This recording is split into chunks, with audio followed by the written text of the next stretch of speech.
On June 6, 1944, 34,000 American soldiers embark on a fateful mission. Their average age is 22, and many believe they won't return.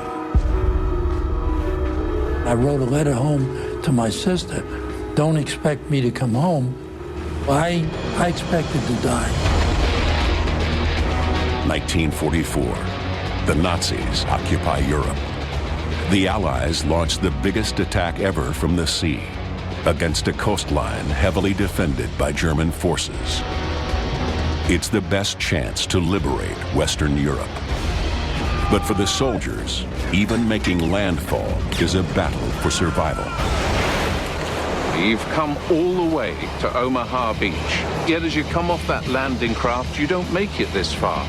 You're fighting for your life in the surf.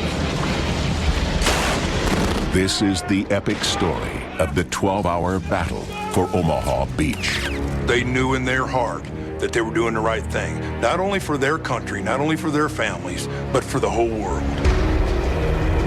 But one of the biggest turning points in modern history hinges on some surprising factors and extraordinary tactics.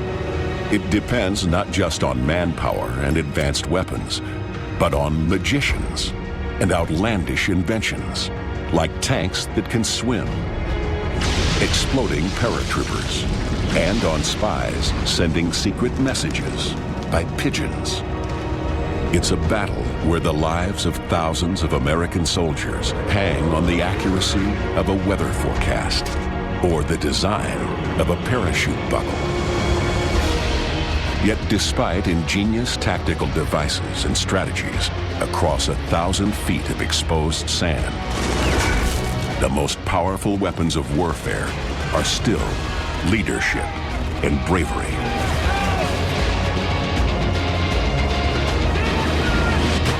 D-Day. Who survives and why?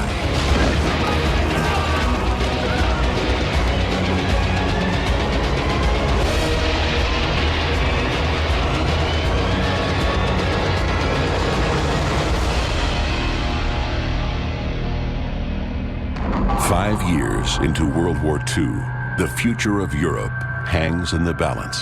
Hitler's Nazis occupy the mainland. Together with its allies, America is spearheading the fight. It's 6 a.m. on the French coast.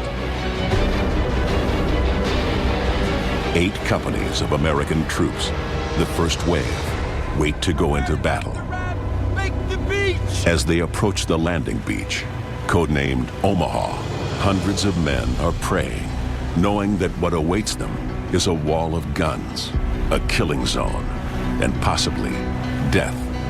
Among them is 19-year-old Hal Baumgarten. I'd say the boat was very quiet. They knew what they were going to face. Like nearly everyone in the landing craft, D-Day is Hal's first action. Although he has no idea now, in the next 12 hours, Hal's life may depend on what he ate for breakfast. The physics of water, and a 2-inch piece of wood.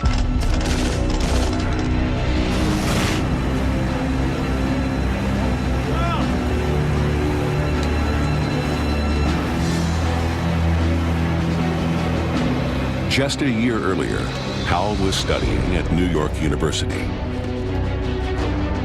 He was a promising baseball player. Then he was drafted. I wrote a letter home to my sister. Don't expect me to come home. I expected to die. One reason Hal wants to fight is because of his faith. I'm Jewish, and I saw all the newsreels. The Germans going into towns and forcing the people to wear Stars of David. Like all Jewish soldiers, Hal's given the option of changing the religion listed on his dog tag. That way, if captured, he might avoid Nazi persecution. But Hal has other ideas. I drew a large Star of David on the back of the field jacket with the Bronx, New York written around it, so they'd have no trouble identifying me. Hal and his fellow GIs are headed for Omaha Beach.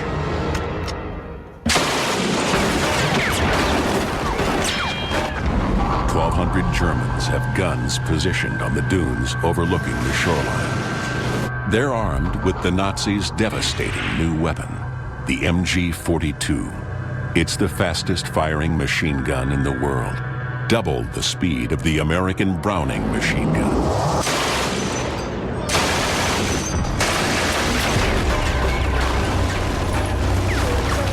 The MG-42 is so fast, you can't hear individual shots. It's known as Hitler's zipper, making a sound like ripping cloth. Its speed comes from its revolutionary design. In any gun, bullets are locked in place by a bolt. But the Germans discover that if the bolt runs on tiny rollers, it increases the loading speed of the bullets. It means the gun can fire up to 1,500 bullets per minute.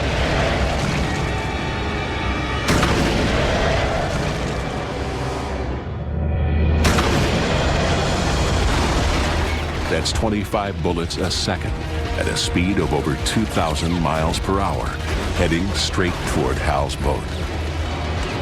But there's not just one MG-42 here. There are 5. It means Hal's landing craft could be hit by 125 bullets every second. When a real machine gunner tactically employs that machine gun the right way, it's an absolute nightmare. One of the very first things you got to do in combat is look for the enemy's machine guns and take it out. Take it out immediately.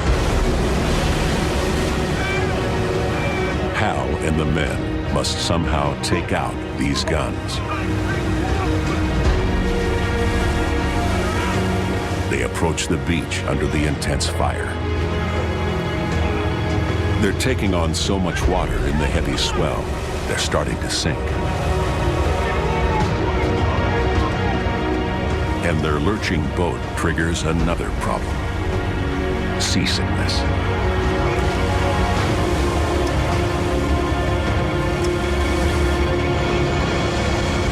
So when we're bailing out the water and the vomiters. Seasickness is a hazard for anyone traveling by boat. But here, it could mean death. And all because the Navy wanted to give the troops heading for Omaha a special treat.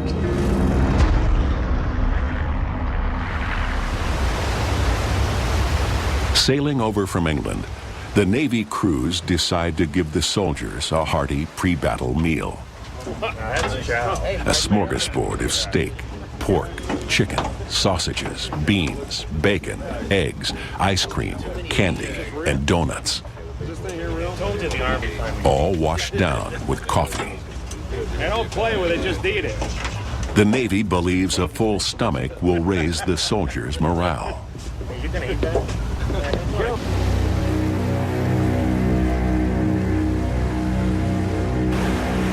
Hal skipped breakfast, eating only a chocolate bar. But for others, the morale-boosting feast is more like the last meal of the condemned. Seasickness, I'd say, affected their 60% of their ability to fight. Arriving at Omaha Beach, many of the men are debilitated. And it couldn't happen at a worse time.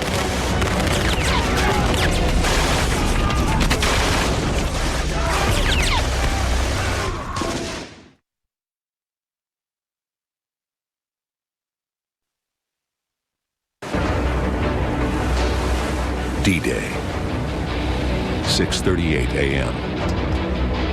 Thousands of American GIs are landing on Omaha Beach. They're cold, tired, and many of them horribly seasick. One who's not ill is 19-year-old rifleman Hal Baumgarten. The landing craft he's on has gone as far as it can. beaching in the surf. When the ramp went down, it was a signal for every gun on that beach to zero in on the exit to the little boat.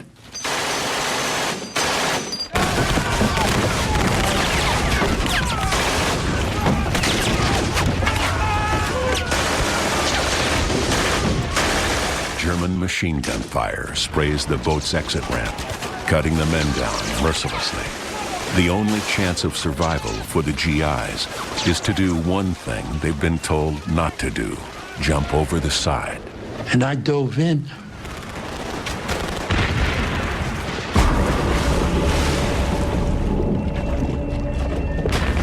Seasick and weighed down by up to 100 pounds of equipment, men desperately leap into water up to 10 feet deep. Bob Sales has wanted to be a soldier since he was a boy. But before he's even fired a shot, Bob's drowning, weighed down by his assault jacket, ammunition, and field radio. When I hit the water, I went straight to the bottom. I felt that I was drowning. And that's when I really panicked, because the water was deep. Well, when I hit the bottom, I got rid of the radio, and I still had the assault jacket, which had to be done with, or I wasn't going to make it. Exhausted, sick, and underwater, Bob sheds his jacket just in time. And I give myself a big push. In just a few seconds, I was back up top.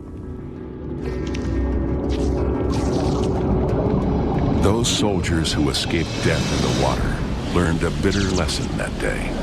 The more seasick you are, the less agile, and the more likely you are to drown. They just went straight down to the bottom. I saw them drowning.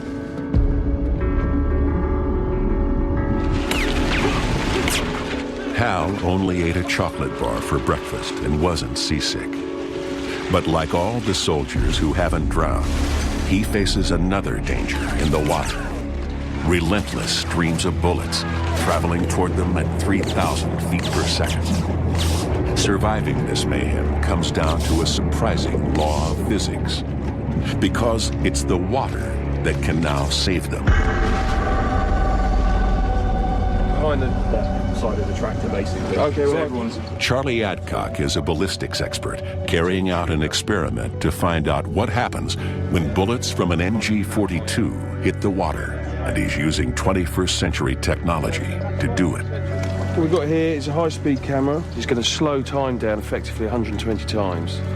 Ben here is going to fire his MG-42, which was an automatic weapon that was fired at the GIs on Omaha, and we're going to see just what's going to happen. The bullet's travelling around about 3,000 feet per second. And what happens if it doesn't stop in the tank? Well, it's going to come out the tank, and we're going to have to plug a hole and go for it again. Right, cock the gun. Yeah, I was going to say. Cock it, apply safety catch.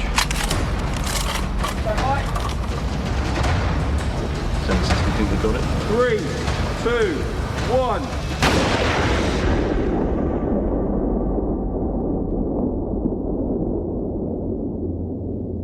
The water resistance is so great, it brings the bullet to a standstill in less than a yard. Basically gone from 3,000 feet per second down to 0 in 2.5 feet. Tops. At Omaha Beach, the margin between life and death is just a few inches. If the bullets hit the water within a foot of you, you're dead. Within a yard or more, and you're safe.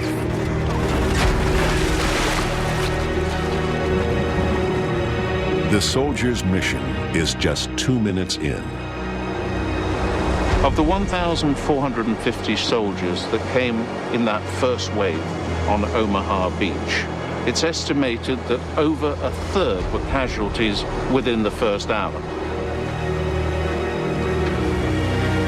In just 120 seconds, these men have faced the most devastating machine gun in the world. Many escaped death by jumping out of their landing craft, only to drown under the weight of their own equipment. The survivors are those who were more than a yard away from where any bullets hit the water. Go, go, go! Hal Baumgarten's among the lucky ones. 2 minutes after landing at Omaha Beach, he's still alive. This was a horrible sight to me, and it was surreal because the water was popping up all around me. Shells were landing, mines were going off with people being blown up in the air. But my number wasn't up. Hal's first 2 minutes at Omaha Beach were tough. So now I had to get onto the beach and do my job. Now it's about to get tougher.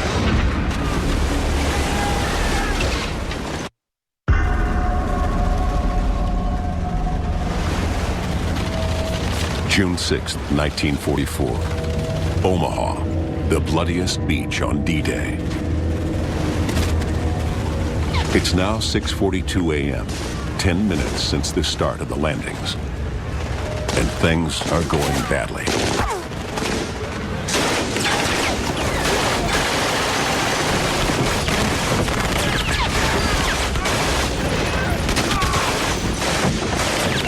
Hundreds of men in the first wave of the invasion have been killed or wounded.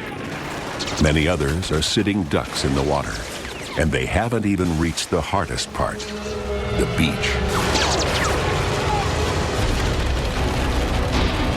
The men will have to cross the exposed beach under continuous machine gun fire. It's a death zone of 1,000 feet, the length of over 3 football fields.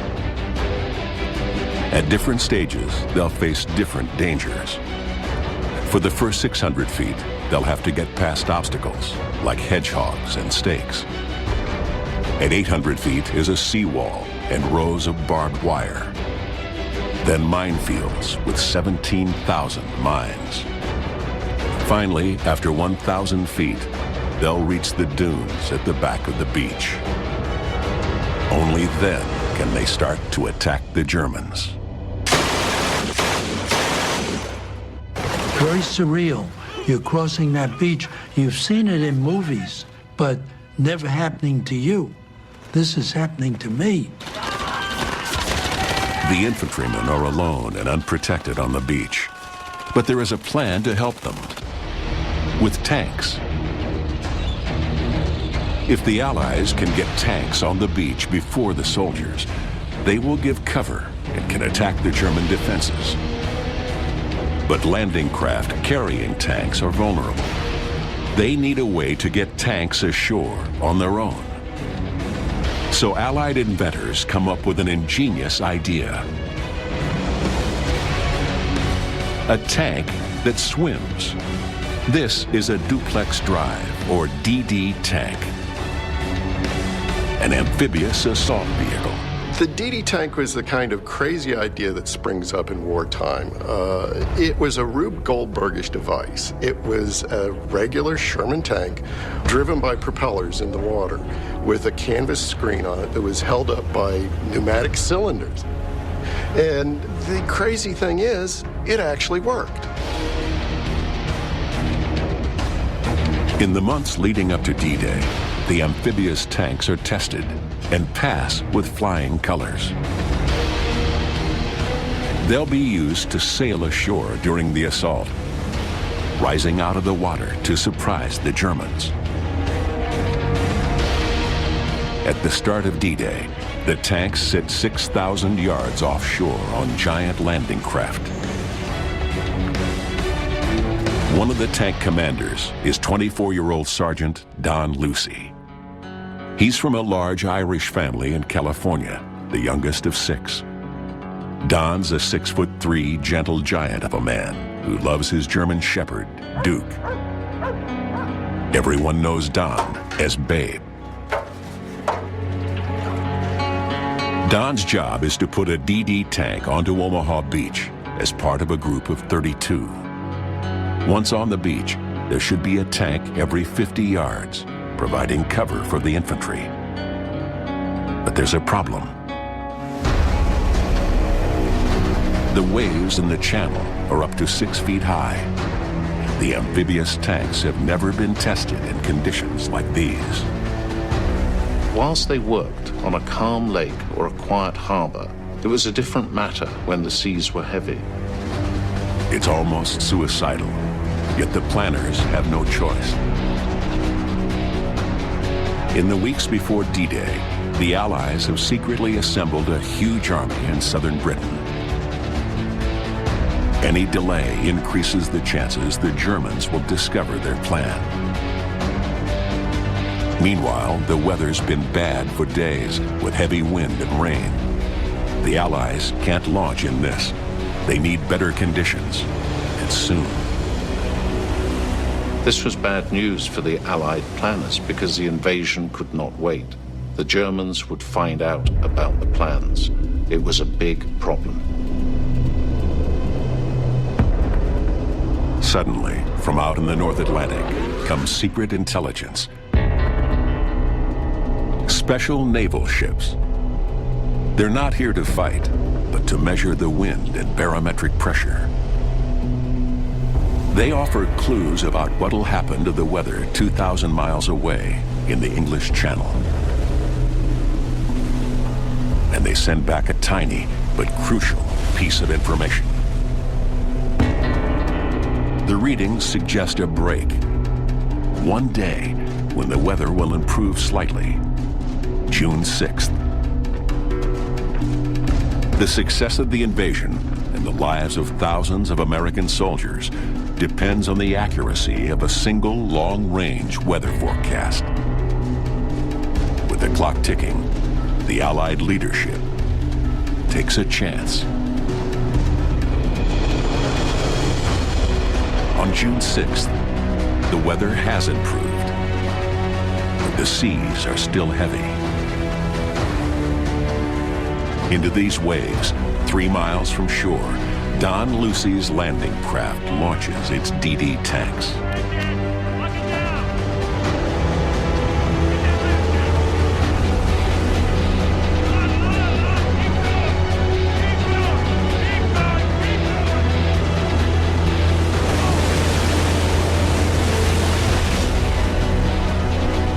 Don's tank is afloat and swimming, for now. But the canvas shroud isn't designed to cope with 6-foot waves. Almost immediately, water started coming over and through the shroud.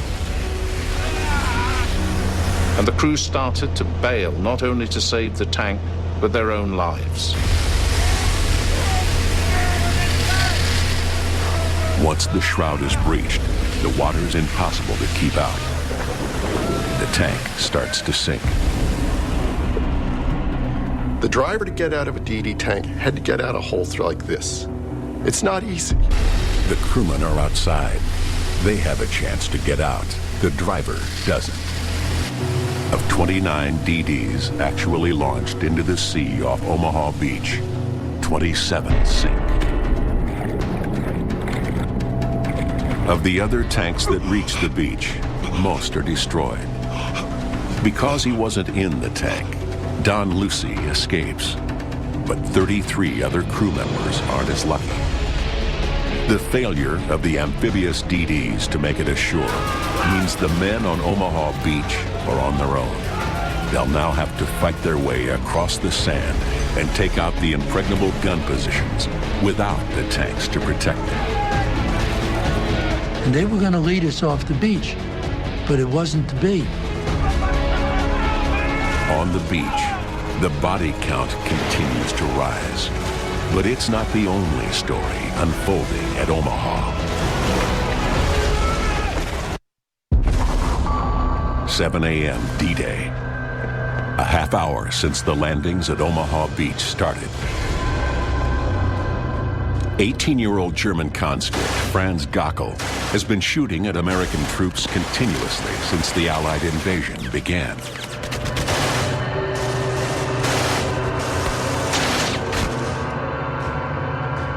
Gockel is firing from a large concrete bunker overlooking the beach. It's part of a network of 14 fortified positions built on top of the dunes, a product of German military foresight. But how Gockel and the bunkers got here actually results from a battle of wits involving a little-known English stage magician and one of the world's greatest military tacticians. Gockel is one of 20,000 troops charged with defending Normandy. Just a year earlier, he was working for his father's company near the Ruhr Valley, repairing roofs damaged by Allied bombs. But like countless other Germans, he's been drafted into Hitler's war machine.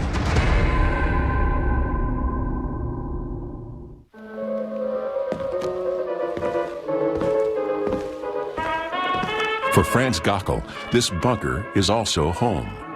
Inside the concrete guard post, he and his comrades sleep, eat, listen to music, and relax. By D-Day, they've been here for months. The fact is that the soldiers that were sent to Normandy to man the Atlantic defenses looked upon it as an easy posting. You had good food, you had comfortable quarters, pleasant surroundings. You weren't fighting a very hard war at all. In fact, none of them really ever seriously thought they'd be called upon to defend this coast from an invasion. The soldiers weren't alone in their thinking. Very few in the German High Command believed the Allies would attack the Normandy coastline. But in fact, they're victims of one of the greatest tricks in military history.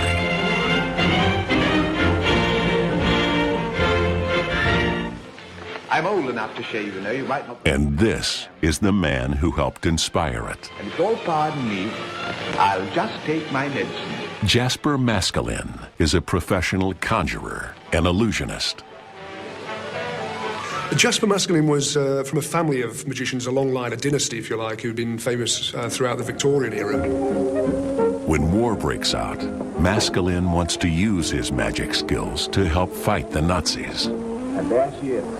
And he's quoted as saying that, you know, if he could deceive people in the theatre who, you know, he had their undivided attention, he's in a bright spotlight, they're only a few feet away, that he was pretty sure he could deceive German observers who would be like a mile or more away. In 1941, during the Allied campaign in North Africa, Maskelyne gets a chance to help in the war effort for the first time. He joins a secret group called A-Force to develop covert military tactics. They're nicknamed the Magic Gang. You couldn't have had a stranger mix, really, of people. You know, there's everything from an art restorer, a painter, prop makers, that sort of thing you expect, but also, you know, a chemist, an electrical engineer, all kinds of things, and all their talents would come in different ways. In North Africa, the Allies need all the help they can get. They've been losing the campaign. Before the crucial Battle of El Alamein, they used deception to trick the Germans, courtesy of the Magic Gang. The Magic Gang does it with camouflage and illusion, making jeeps look like tanks and tanks look like trucks. They create a fake army and deceive the Germans into thinking the Allies will attack from the south rather than the north. And the trickery works. The Allies win at El Alamein, turning the tide of the North African campaign in their favor. In Egypt, the city of Alexandria is being heavily bombed in nighttime raids. The Magic Gang devises a plan to black out the entire city. Then they build a mock-up of Alexandria with fake nightlights 3 miles down the coast and fool the bombers into attacking an empty bay. Well, deception's always been used in warfare since time immemorial, you know, since the first fist fight when someone throws a fake punch, you know, that's deceit. But what Maskelyne and his gang did was kind of use up-to-date technology for a start. He was very much a man of his time in that sense, but also gave it a theatrical flair. By 1943, Allied planners realize Maskielyne's ideas can be put to even better strategic use. They'll hide the real landing site of the invasion of Europe by creating a fake one.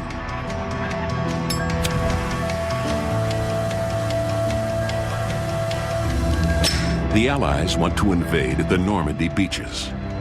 But to reduce the German defenses there, they stage an elaborate ploy, suggesting they will cross the English Channel at its narrowest point, the Pas de Calais. They'll use Maskielyne's tactics to assemble a fake army in southeast England, across from Calais. They built fake outbuildings, fake landing craft. They even had inflatable tanks. They got General Patton to come and pay several high-profile visits, just in the hope that German espionage would notice that, or indeed with all the fake equipment that a reconnaissance plane would see it and convince them that there was a build-up in that area when in fact it never actually existed.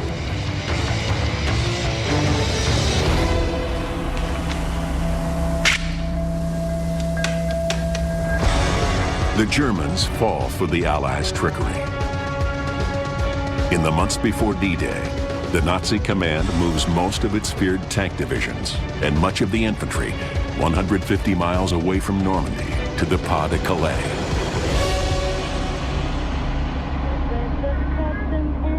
The Allies' deception is working perfectly. The Germans leave a part of one division to defend Omaha Beach. Franz Gockel is one of a small force of 600 men, but not for long.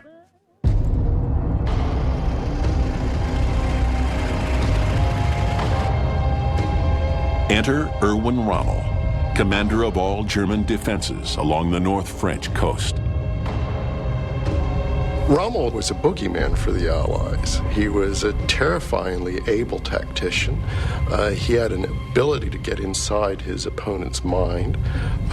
He was the devil as far as some were concerned.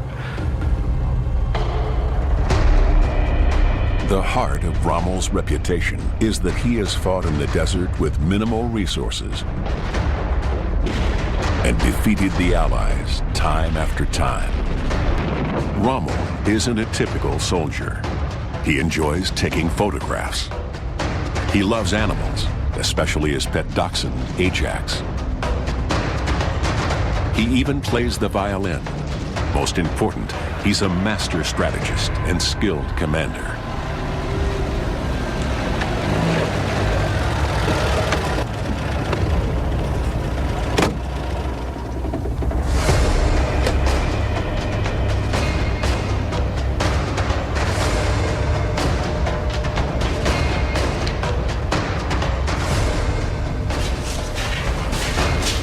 Rommel's known for whipping his troops into shape and drawing the most from them. At Omaha, Rommel is instantly struck by déjà vu. Rommel arrived at Omaha and had a kind of revelation.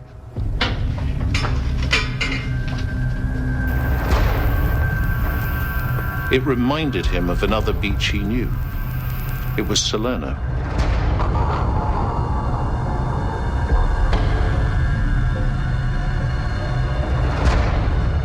Salerno is the beach the Allies successfully used to invade Italy in 1943. Thousands of troops landed there in an amphibious assault which overwhelmed the Germans. Like Salerno's beach, Omaha has the same gradual curve to the shoreline. And it also has a shallow gradient, both ideal for landing craft approaching the beach from the English Channel.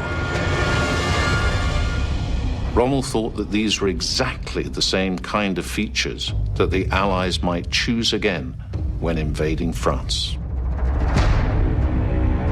Based on this, Rommel decides to heavily reinforce the beach.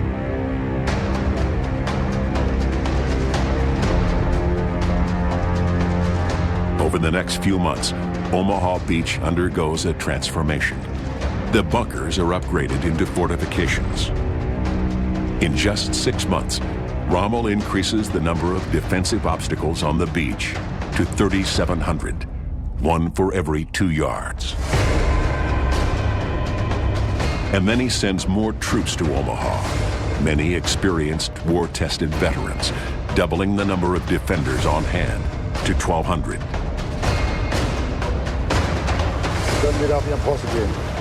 Rommel builds up a quiet coastal post into a formidable stronghold with fighting positions that overlook large sections of open beach.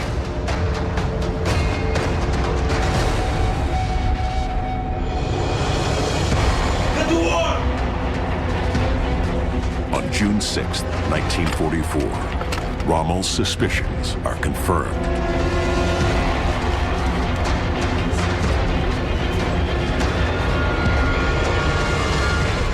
The men looking out from their pillboxes this morning must have been filled with a mixture of fear and excitement. Emerging over the horizon, the vast fleet was approaching. 7:05 a.m., more than half an hour after the start of the largest amphibious invasion in history. From the newly reinforced fortification, Franz Gockel's firing as fast as his weapon allows. He won't know how many men he's killed until the corpses start washing up on the beach. Here on D-Day, life and death is being decided by a battle of wits. Initially, the Allies succeeded in concealing the invasion's landing point from the Germans. But Rommel's tactical genius wipes out any advantage they gain from this deception, with devastating consequences. Now, Hal Baumgarten is at the start of the Omaha Beach killing zone. In the chaos, Hal spots Robert Garbutt, his best friend in the Army.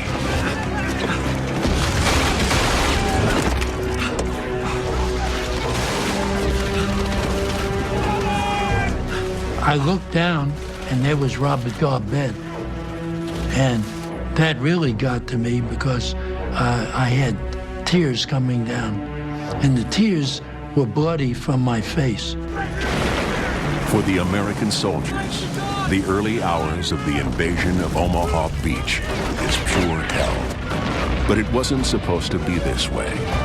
In fact, the Allies had a plan to wipe out all the German defensive forces. But one thing stopped them.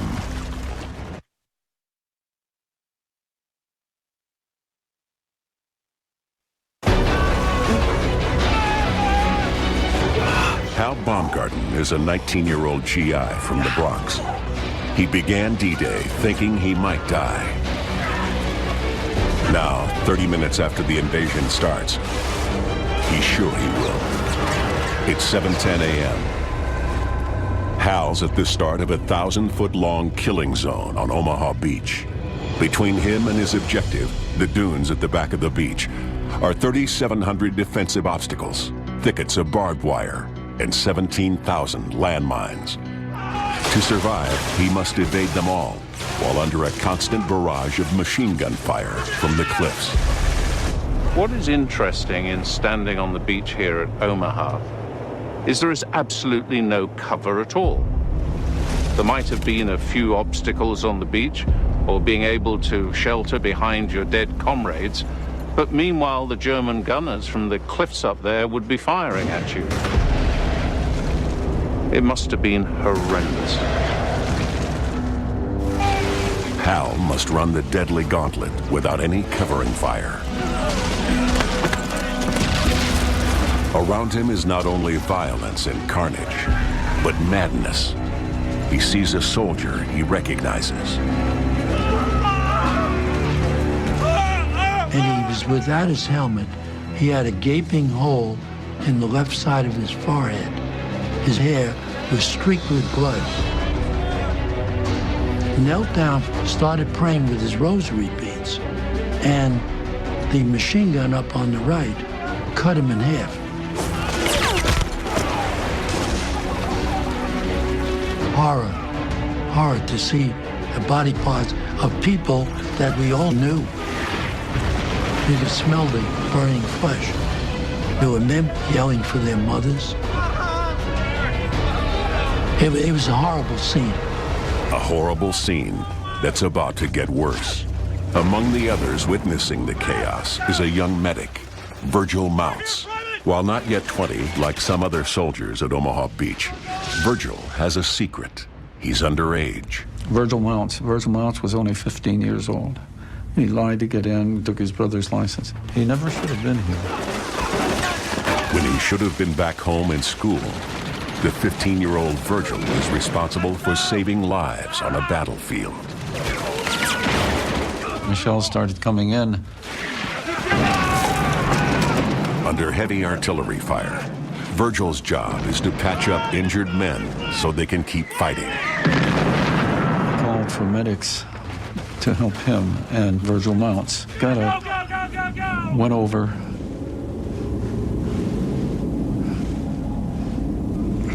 That's a rough one to talk about.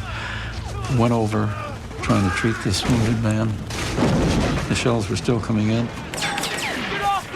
The Germans are firing scores of shells every minute at the soldiers on the beach. When an artillery shell bursts, it breaks into thousands of fragments, some small, some large. These travel outwards at over 3,000 yards per second, devastating for nearby soldiers. The fragments can even pass through one body into another. And the shell that landed blew fragmentation through the body of Virgil Mounts. But Mounts was dead immediately. That's something I can never get it out of my mind, and it's as vivid as a photo of it right here in front of me, because you never forget that kind of thing. As tragic as Virgil Mounts' death is, the real tragedy is it might have been prevented. That's because the Allies knew the kind of heavy artillery the Germans had to defend Omaha Beach, and had planned to take it out earlier that morning. At the back of the cliffs, the Germans assembled a vast arsenal of weapons. There are 30 anti-tank guns, 17 heavy mortars, and more than 20 field guns. These are the kind of fortifications the Germans used to house their weapons. The Allied planners knew the type of weapons that were in here and the power of them, and they had to come up with a plan in order to neutralize them.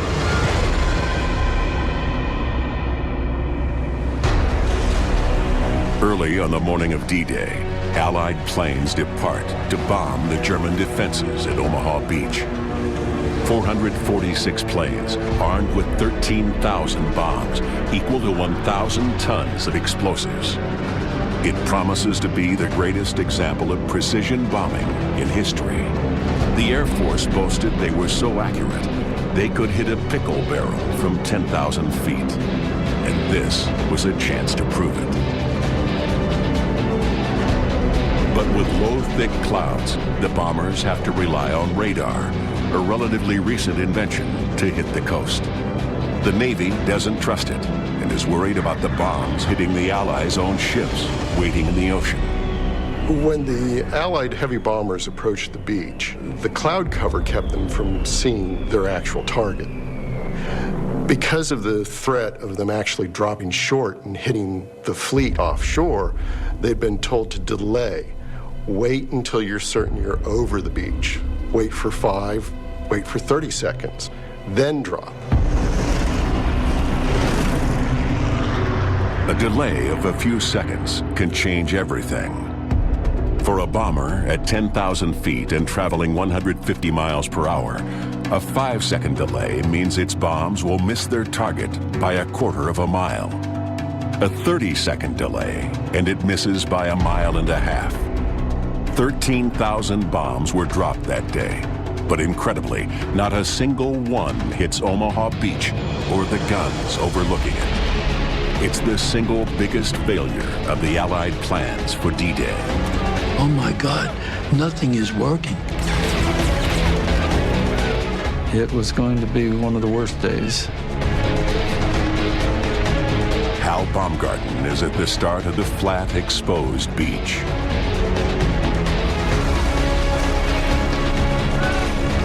And I said to myself, I got to get off this beach. Hal sets off on a treacherous race across the sand. I was thinking to myself, how is it going to feel when a bullet goes through me? How does it feel to get shot?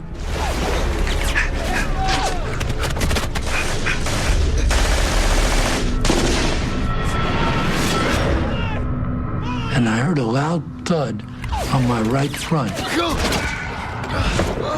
So I hit the sand behind the hedgehog. I hope it's like my arm or my leg, not in my body. I turned my rifle over. There was a clean hole through its magazine section, and it had 7 bullets in it. So my bullets had saved my life.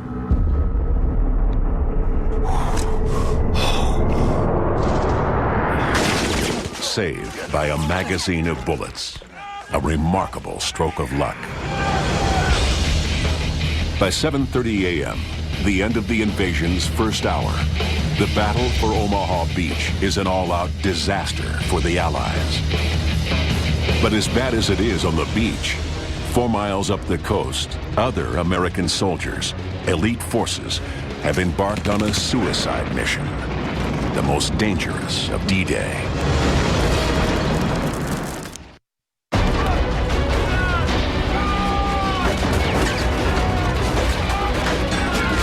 One hour after landing as part of the largest amphibious invasion in history, American soldiers find themselves at death's doorstep. On blood-soaked, corpse-strewn Omaha Beach, the Germans are proving a far tougher enemy than expected.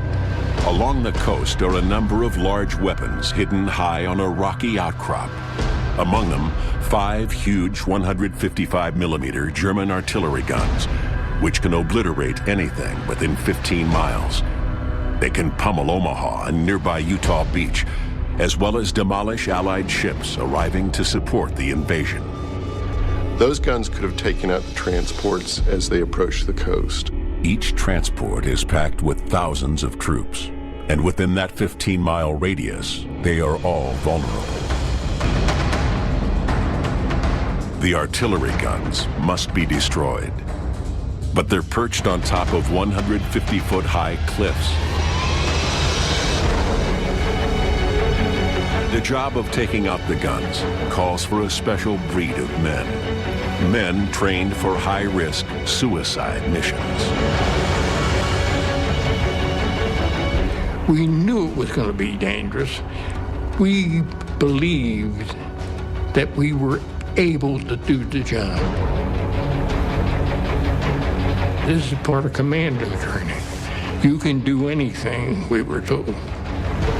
George Kirchner is a young lieutenant in the U.S. Army's elite Rangers. Before the war, George was a high school dropout, working in an ice cream shop. When war came, he enlisted in the Army, and his life changed. He proved himself an exceptional officer candidate and was accepted into the Rangers for special operation missions. During his 6 months training, George kept a secret from his pals, fearing it would cost him his place in the elite unit.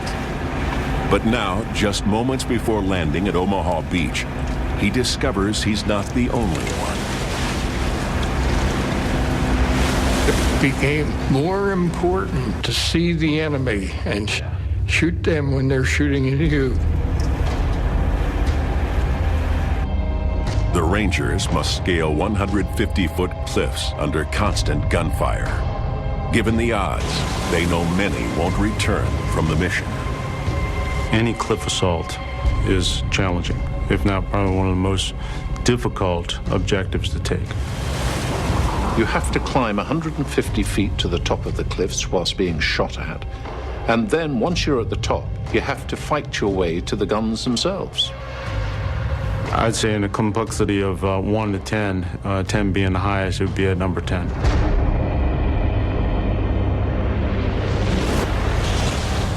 To help the men in this impossible task, the Rangers have special equipment.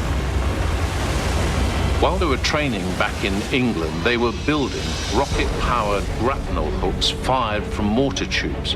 For months, they'd been practicing firing these up cliffs and then climbing up the ropes. But their practice never involved them being the targets of machine gunners and snipers firing constantly at them. The Rangers' first job will be to cross the beach to the cliffs. The machine gun on our left, up on top of the cliff, opened fire on us as we got out of the landing craft. And two of my men right next to me were wounded badly. I got shot through the side. And then medic looked at it and said, I'll patch it up, it'll be all right. It didn't hit anything important. We're never going to do this thing. I turned and I said, this is a big mistake. We're never going to get up those cliffs. With bullets showering them from above, the Rangers returned fire and set up their secret weapon, a rocket-powered grappling hook. But at the crucial moment, the launch fails.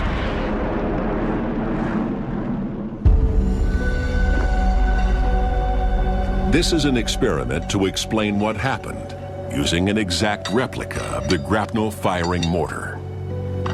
What we're going to do is we're going to insert the grapnel into the mortar,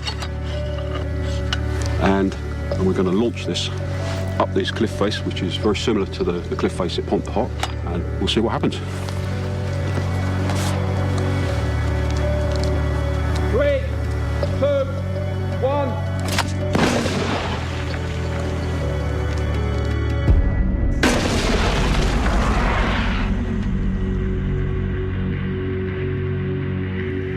Like the mortars in the Rangers' training, this one fires the grapnel and rope over 150 feet up the cliffs. But on D-Day at Pont du Hoc, there was a crucial difference. That morning, the Rangers wait over 3 hours in the landing craft before going ashore. During that time, the ropes are sprayed with seawater.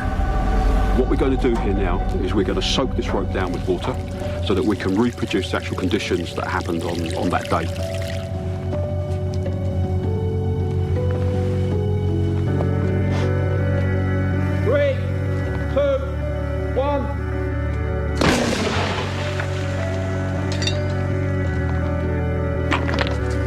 Hasn't gone very far at all, obviously explained by the fact that the rope is soaking wet and it slowed the grapnel down as it flew through the air.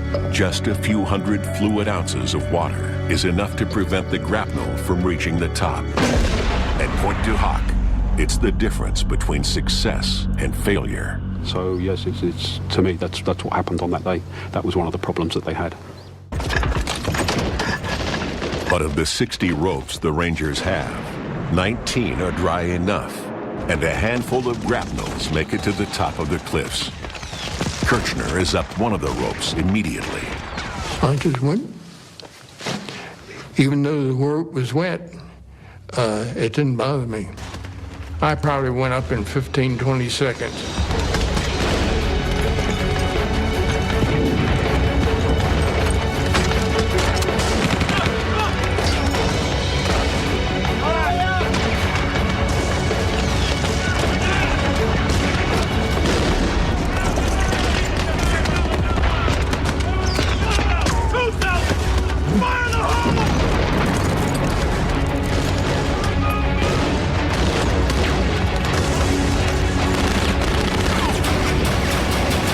Top of the cliff, the battle continues.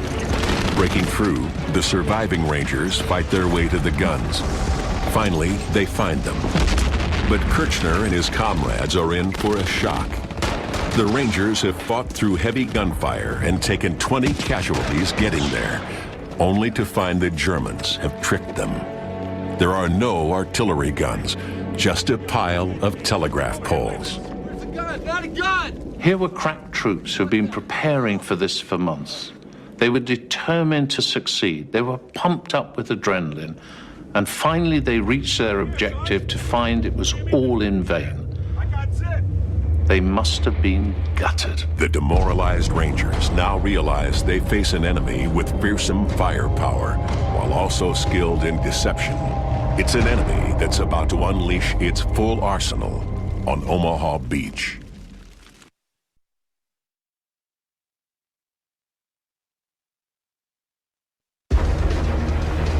"8 a.m., D-Day, Omaha Beach. Thousands of American soldiers are pinned down by intense enemy fire. One of them is Hal Baumgartner. Over the last 90 minutes, he's zigzagged 700 feet across a 1,000-foot wide exposed beach.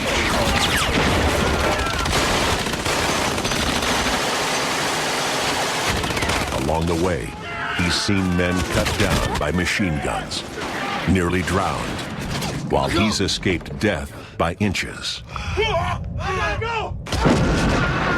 Now comes bombardment by artillery.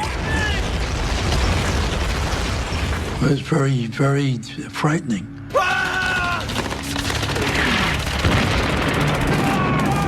Shells are more frightening than if you're shot at with a machine gun, because it's coming from the unknown. You know, you don't know where it's going to land, whether your number is on that shell, so it's frightening. But I looked up and I cursed him. And just when I did that, an 88 millimeter shell went off in front of me. Hal is hit by the round. Artillery fire kills and injures in two different ways. One by shrapnel, hot metal debris flying at 7,000 miles an hour. An artillery shell, when it impacts, it's just going to throw hot shrapnel everywhere. It's like 1,000 different bullets going all over the place at one time, and it'll cut through human like a hot knife going through butter. Shrapnel is the clearest danger posed by artillery. In fact, my own father, Eric Ashcroft, was injured by shrapnel when he was landing on Sword Beach, another D-Day beach, that same morning. Another way artillery kills is acoustically, the release of a concussion wave. This is nothing more than the supercompressed air being pushed outward at thousands of feet per second. But if you're a soldier on the beach, it's devastating. He used to be a catcher. Once in a while, somebody would hit me with a baseball bat. That's what it felt like. It does not even have to hit you. Just the initial wave of that blast could literally start knocking your insides all around to the point where you could die, not even knowing that you're dying. Nobody would even be able to tell that you were hit. While he survived, the shrapnel and concussion wave have nearly ripped Hal's cheek off. At 8:30 a.m., just 2 hours after the start of D-Day, the American attack on Omaha Beach is in disarray. Defeat seems certain. But behind the German lines, a group of brave civilians are waging a clandestine fight. The French resistance. In the months before D-Day, the French resistance start to increase their intelligence gathering operation about German troop movements in order to feed it to the Allies. Resistance spies focus particularly on the new defenses the Germans build along the D-Day beaches. But it's risky business. There are almost 200,000 Nazi troops looking for any hint of spying. So the French resistance have to start to be creative in the way they go about the intelligence gathering operation. Artist Robert Duan helps by painting landscapes, placing hidden meaning in his images. He's secretly mapping the German coastal fortifications. Resistance agent Jean Marion sends messages to the Allies via homing pigeon. France to London, in just 4 hours. As D-Day approaches, the resistance members step up their action, sabotaging German communications.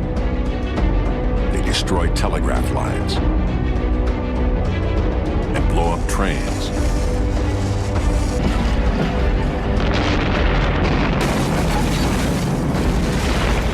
But as the resistance becomes bolder, the Germans become more vigilant.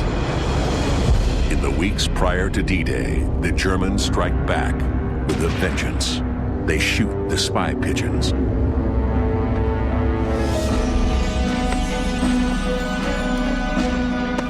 Then they round up the members of the resistance and shoot them too.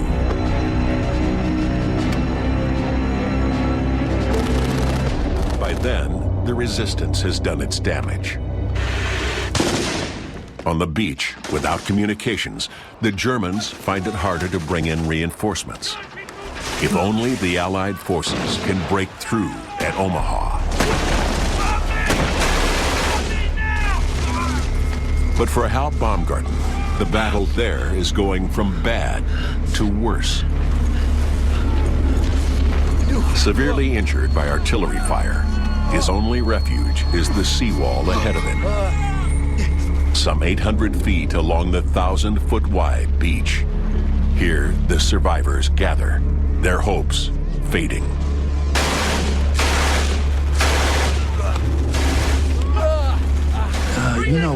We were a proud outfit.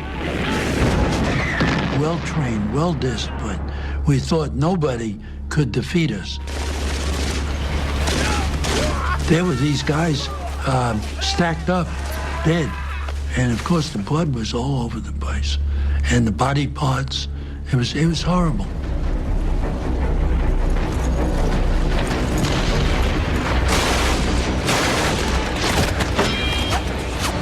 I said, why not me? When am I gonna get a bullet in me?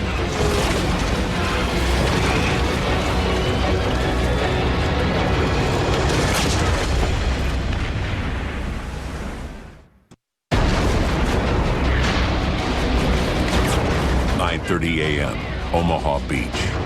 3 hours into the D-Day invasion.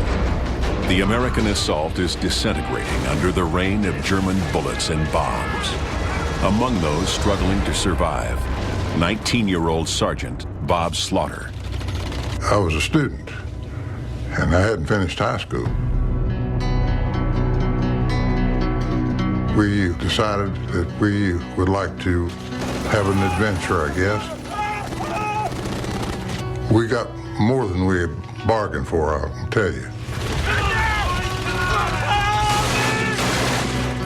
Bob and his buddies are pinned down at the seawall, and confusion reigns. We lost all of our officers. We lost all of our non-coms. We didn't have any leadership. We had just a bunch of guys like me, do the best you can. The men are hemmed in from two directions. Ahead of them, relentless German fire. Behind them, the fast-approaching tide. By 9:30, the sea covers most of the beach, squeezing thousands of desperate men onto a narrow strip of land barely 10 yards wide.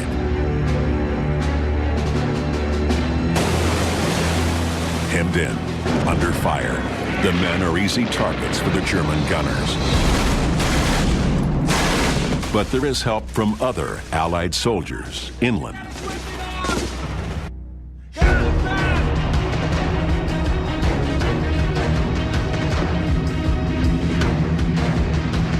The night before D-Day, more than 1,200 planes lift off for Normandy. The Allies want to protect the infantrymen on the beaches from a German counterattack. So they launch a major preemptive airborne assault. This is the first wave of paratroopers. But these are no ordinary soldiers. 3 feet tall, made of rubber, with bombs attached. The Allies drop mannequin parachutists designed to fool the Germans. They burst into flames on landing, while Special Forces men played the sound of gunfire through loudspeakers to simulate a major attack. The Germans fall for the ploy. So German reserves are sent out to intercept these exploding dummies. Hundreds of men are sent out in one direction when they should have been heading in completely the opposite one.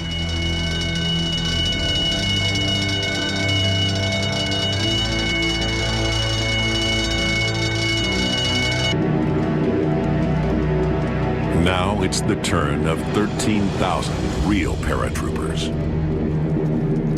This is the 101st Airborne. Pat Macri is a 20-year-old paratrooper.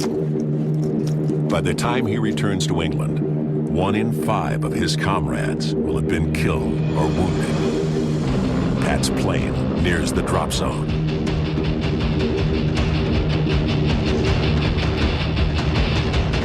The mood changed completely. Also, the ride changed. It became bumpy, erratic, veering to the left, veering to the right, and then tracers, and then ack-ack.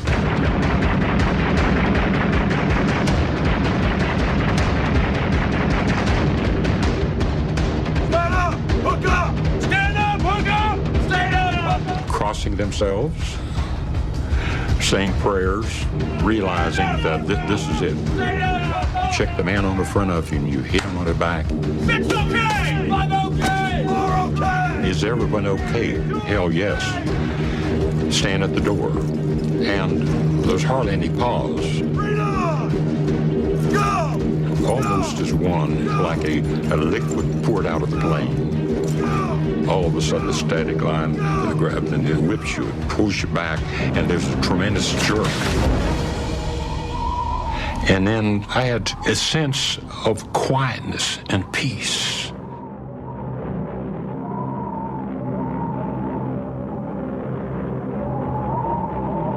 What Pat doesn't know is that the greatest danger the paratroopers face is from something they're wearing. And a scheme conjured up by German commander Erwin Rommel. To make it harder for the airborne division of an invasion force, Rommel orders the Germans to flood hundreds of square miles of fields by damming 2 major Normandy rivers.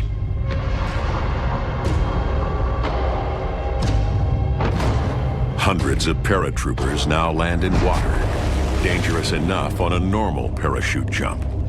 But these soldiers are each carrying over 100 pounds of equipment.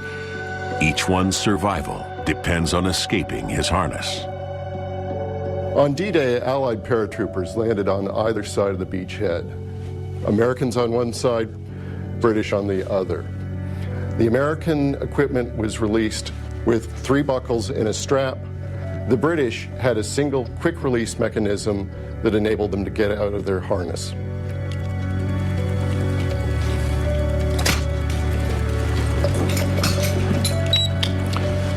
The British paratrooper got out of his harness in just over 5 seconds, while the American paratrooper is still fighting to get out of his.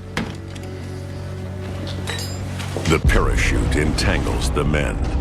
The harness is now a death trap. You had to clear yourself of the chute, because the chute could collapse over you. If you did nothing in a few seconds, that would be the end of your life. There was no quick release. You have to reach down and release this leg and that leg. It was a tremendous hazard. Of the 13,000 paratroopers who jump, hundreds drown.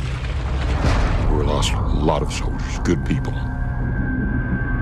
For many soldiers, the design of their buckle is the difference between life and death.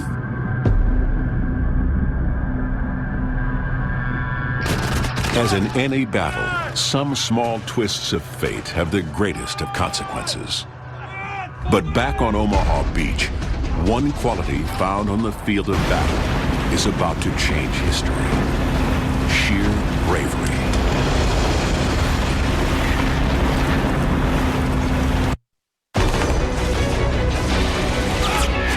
10:30 a.m., D-Day. The invasion of Normandy at Omaha Beach is collapsing. Thousands of American soldiers are dead or wounded from German bombs and bullets, as well as from seasickness that weakens them before battle. Drowning caused by the weight of their equipment. Amphibious tanks that sink in rough seas. And parachute harnesses that don't release underwater.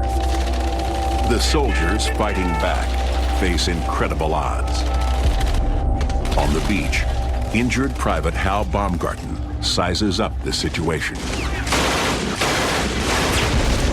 I thought we were losing. It was just a matter of time. And begin to cross by 9, maybe this invaders fail. But one man has been watching from offshore. He sees that without leadership and belief, the mission at Omaha Beach will fail. At 51, he's the oldest soldier there. General Norman Dutch Cota. He's from a humble background. In the Army, accepted to West Point, he excelled. Later, he married Eleanor Roosevelt's cousin. Now, a few hundred yards off Omaha Beach, Cota realizes this is the defining moment of his career, and he acts. Cota knows he has three priorities. One is to inject some leadership, two is to get his men off the beach, and three is then to take the attack to the Germans.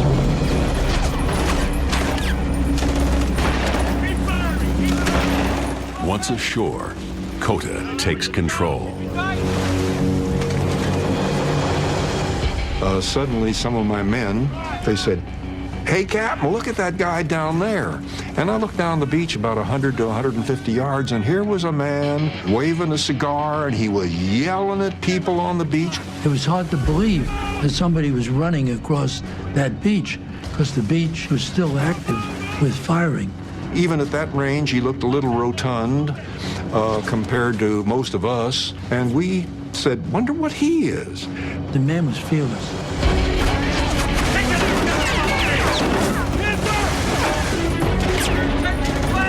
What he decided at that point was, okay, what I need to do is to take charge of this situation, because I see death and destruction and chaos, and I need to take charge here because no one is.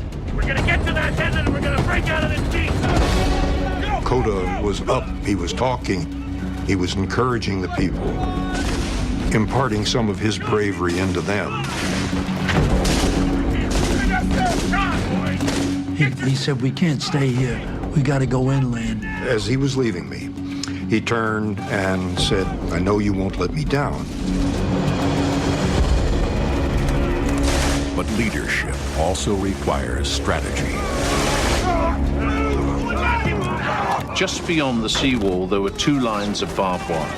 Cota needed to get his men through them and across the open ground beyond before they could start to attack the Germans in their gun positions. Getting through the first line of barbed wire is relatively simple. The challenge is to cut through the second line 10 yards up the hill. For that, Cota has an answer.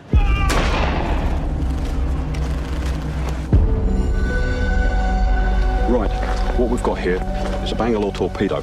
This is just like the ones the Rangers used on the beach in 1944. And as you can see, it comes in two parts. The first part is a steel tube like this, and it's filled with around about 75 pounds of TNT. You can see that it's got like a bullet-headed end to help it get through barbed wire entanglements and what have you. This is the second bit, and as you can see, this part will slot into the end of this one and join it together to help it push through the defences you're going to blow. For soldiers under fire, the key is speed. The Bangalore torpedo must blast through the wire quickly. Time to test the weapon.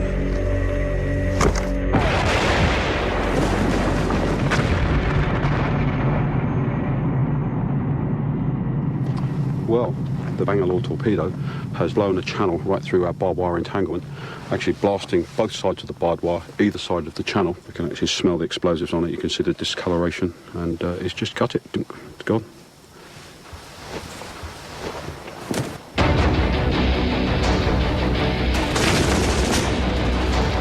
The Bangalore torpedo can do the job for Kota and the men, but it must be put into place.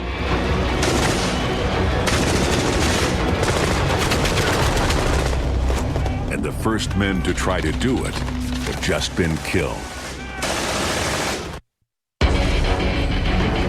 When General Dutch Kota arrived on Omaha Beach, he faced an almost impossible task. American soldiers are pinned down on a narrow strip of sand, trapped by Germans on one side, the sea on the other. Weary and wounded, they're close to giving up. Now Kota must inspire them to believe they can win the battle. To get off the beach, they must climb a hill and cut through barbed wire, a job that's already cost him lives.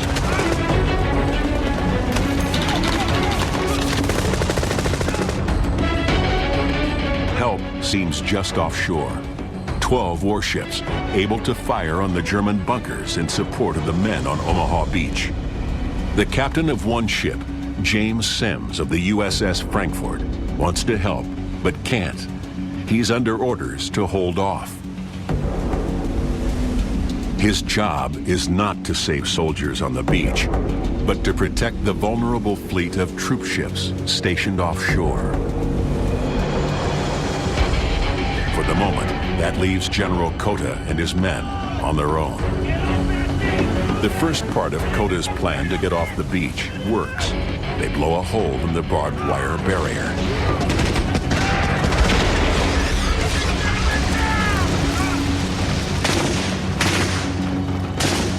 But waiting near the top of the hill for them is an MG-42 machine gun, firing 25 bullets a second.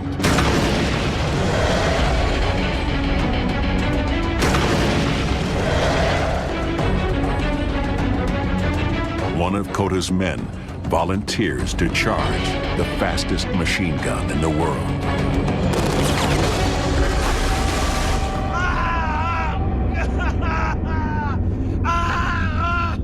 Imagine you're Kota. For the second time, you found yourself in a moment of crisis. One man is shot, screaming in agony. Your other soldiers watching on, their resolve wavering. What do you do?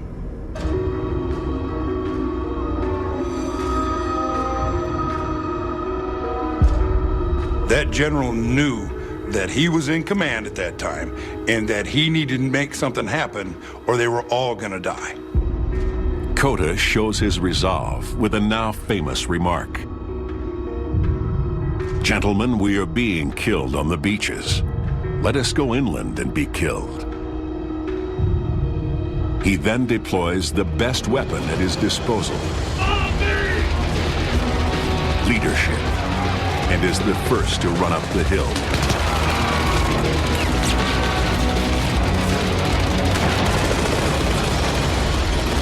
One commander's decision leads to action that inspires his men. It will prove a major turning point in the battle for Omaha Beach.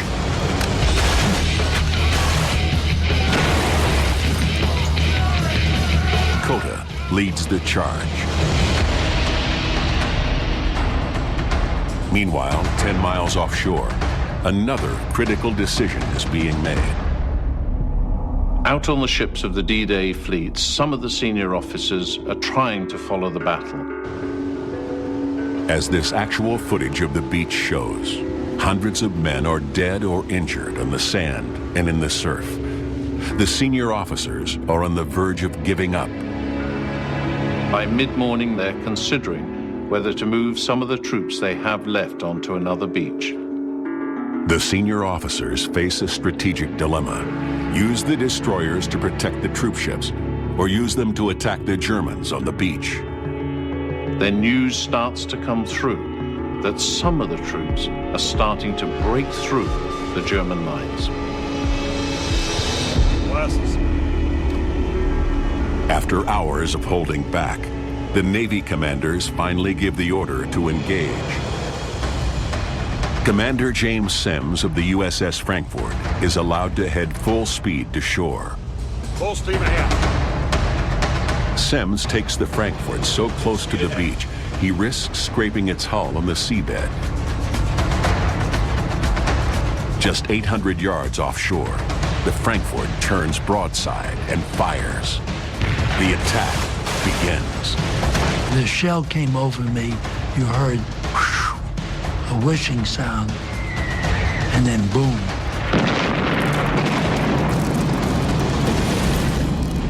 You could hear the destroyer boom, boom, boom, boom, boom, boom, boom. What you want to do is shake hands with the skipper of that ship. For the men, it's a moment of relief.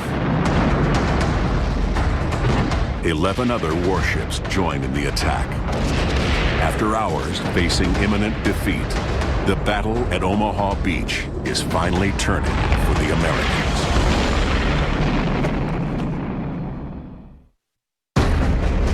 D-Day, Omaha Beach. A time and a place where the smallest decision could make the difference between life and death.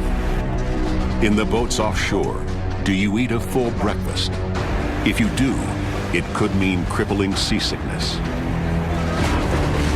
and drowning before you even get to the beach. There's an awful irony. You've come all the way to Omaha Beach to come and fight for your country. But yet as you come off that landing craft, you don't make it this far. You're fighting for your life in the surf. And once in the water, the difference between a bullet killing you or missing you is just inches. What seems so extraordinary is that if a bullet hits the water within a foot of you, you're dead. But if it hits the water within a yard of you, you're safe. But D-Day almost never happened. For days, violent storms make the seas too rough for an amphibious landing. Weather forecasters are desperate for a break. Then comes a new piece of secret information from out in the Atlantic.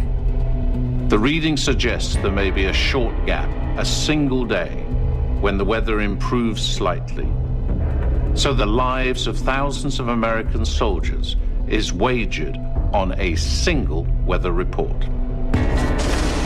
Then there's the beach, a mere 1,000 feet wide, short enough to cross in less than a minute if it wasn't for this, the MG-42, and its speed comes from a tiny but revolutionary innovation. In any gun, bullets are locked in place by a bolt, but the Germans discovered if the bolt runs on tiny rollers, it massively increases the speed at which bullets can be loaded. It means the gun can fire at 1,500 bullets per minute. The MG-42 has turned Omaha Beach into a 1,000-foot stretch of carnage. Some never make it across. For others, it takes hours. The difference between life and death can be as slim as the butt of your gun. I turned my rifle over. There was a clean hole through it, the magazine section, and it had 7 bullets in it. So my bullets had saved my life. Further inland, once again, small things often have the greatest impact. A poorly designed parachute harness means many U.S. paratroopers drown in flooded fields. Imagine what it's like. You're wearing a harness that even if you're on dry land would be difficult to get out of. Terrifying. But in battle, bravery can still overcome twists of fate. General Cota and his men have broken through. The man was fearless.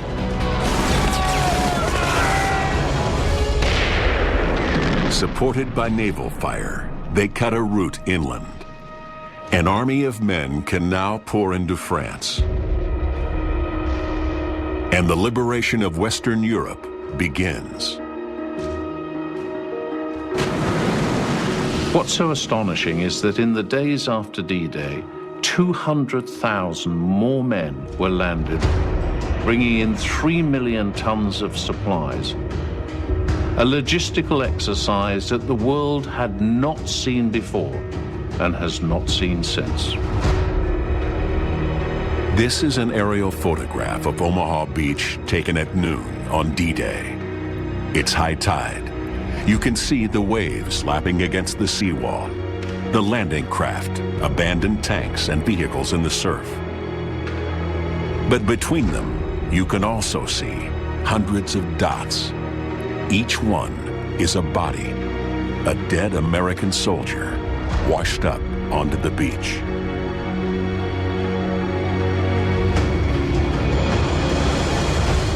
During the next 24 hours, Rifleman Hal Baumgarten is wounded on another 4 occasions, 5 times in all. He would recover from his injuries, but one wound lingered. I had severe guilt for surviving because I kept saying, why me? A lot of people, when they pray to God, they say, why me? Why have I got this disease? Why isn't God helping me? But in my case, it was reverse. I said, why me? Why did they die and I survived? No one knows exactly how many American soldiers died at Omaha Beach. Historians estimate over 2,000, with at least that many wounded. And Omaha was just one of 5 beaches where the Allies landed that day. In all, some 10,000 Allied soldiers were casualties. 4,000 Germans also died, as did 3,000 French civilians. D-Day was a great cause.